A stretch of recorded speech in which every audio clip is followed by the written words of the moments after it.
અમરેલી જિલ્લામાં મોટા ભાગના વેપારીઓ હાલ ચણાની ખરીદી કરી રહ્યા છે અને માર્કેટિંગ યાર્ડમાં સારા ભાવ ખેડૂતોને મળી રહ્યા છે।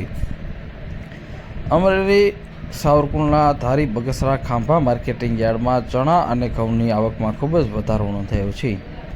ચણાનો ભાવ 1080 થી 1351 રૂપિયા સુધી નોંધાયા છે।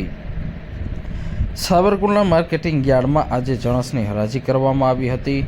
જણસમાં શીંગ ઝીણીનો ભાવ 801 રૂપિયાથી 1255 રૂપિયા નોંધાયો હતો। શીંગ મોટીનો ભાવ 871 રૂપિયાથી 1231 રૂપિયા નોંધાયો હતો। તલ સફેદનો ભાવ 2600 રૂપિયાથી 2800 રૂપિયા નોંધાયો હતો। તલ કાળાનો ભાવ 3000 રૂપિયાથી 3150 રૂપિયા નોંધાયો હતો। જીરુનો ભાવ 2400 રૂપિયાથી 4750 રૂપિયા નોંધાયો હતો। કપાસનો ભાવ 1301 રૂપિયાથી 1501 રૂપિયા નોંધાયો હતો। ઘઉં લોકવનનો ભાવ 430 રૂપિયાથી 555 રૂપિયા નોંધાયો હતો। ઘઉં ટુકડાનો ભાવ 450 રૂપિયાથી 571 રૂપિયા સુધી નોંધાયો હતો। તો સાથે જ ઘઉં લોકોનો ભાવ 430થી 555 રૂપિયા સુધી નોંધાયો હતો। બાજરાનો ભાવ 370 રૂપિયાથી 514 રૂપિયા નોંધાયો હતો। જુવારનો ભાવ 450 રૂપિયાથી 900 રૂપિયા સુધી નોંધાયો હતો। તો ચણાની વાત કરીએ તો ચણાનો ભાવ 1070 રૂપિયાથી 1171 રૂપિયા સુધી નોંધાયો હતો। દેશી ચણાનો ભાવ 1080 રૂપિયાથી 1351 રૂપિયા સુધી નોંધાયો હતો। તો તુવેરની વાત કરીએ તો તુવેરનો ભાવ 1550 રૂપિયાથી 2160 રૂપિયા સુધી નોંધાયો હતો।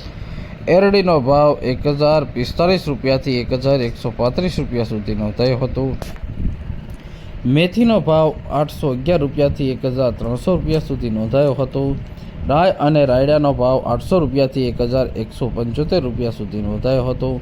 ધાણાનો ભાવ 1300 રૂપિયાથી 1511 રૂપિયા સુધી નોંધાયો હતો।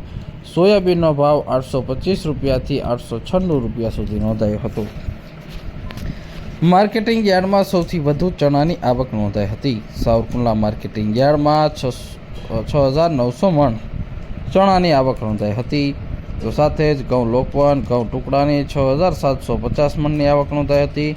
શીંગની આજે સાવરકુંડલા યાર્ડમાં 1025 મણ, જ્યારે કપાસની આજે 825 મણની આવક નોંધાઈ હતી।